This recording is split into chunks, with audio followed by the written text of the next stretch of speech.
இது விளம்பரமல்ல. பிறவாமை என்னும் முகவரி தேடி அலையும் ஆத்மாக்களுக்கு இந்த AK மீடியா நியூஸ் தமிழ் ஆன்மீக தொலைக்காட்சி ஒரு விலாசம்.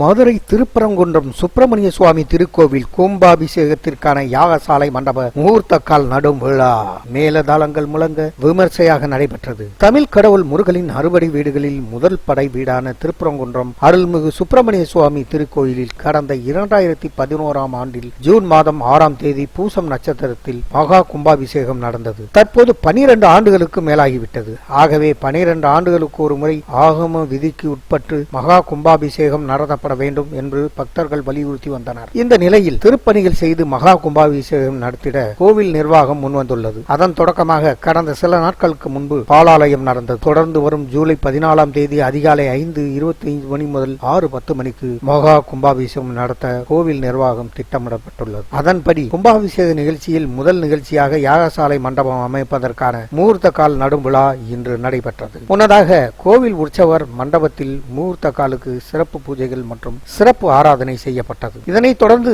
முகூர்த்த கால் சுமந்து கோவில் வளாகத்தை சுற்றி கந்த சஷ்டி மண்டபம் அருகே யாகசாலை மண்டபம் அமையும் இடத்தில் நவதானியம் பால் ஊற்றப்பட்டு மேலதாளங்கள் முழங்க ஹரோஹரா கோஷத்துடன் முகூர்த்த கால் நடும் விழா விமர்சையாக நடைபெற்றது. தொடர்ந்து முகூர்த்த காலுக்கு சிறப்பு ஆராதனை செய்யப்பட்டது. யாகசாலை மண்டபம் அமைக்கப்பட்ட பின்னர் ஜூலை 10ஆம் தேதி முதல் 13ஆம் தேதி வரை காலையில் யாகசாலை பூஜைகள் நடத்தப்பட்டு 14ஆம் தேதி அதிகாலை மகா கும்பாபிஷேகம் நடத்தப்படும் என கோவில் நிர்வாகம் சார்பாக துணை ஆணையாளர் சூரிய நாராயணன் தகவல் தெரிவித்துள்ளார். திருப்பரங்குன்றத்திலிருந்து செய்தியாளர் ஐயம்பெருமாள்.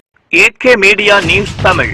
ஹாய் வியூவர்ஸ், தொடர்ந்து இது போல ஆன்மீக செய்திகளை பார்க்க கீழே இருக்கும் சப்ஸ்கிரைப் பட்டனை கிளிக் பண்ணுங்க, லைக் பண்ணுங்க, கமெண்ட் பண்ணுங்க, உங்கள் நண்பர்களுக்கு ஷேர் பண்ணுங்க.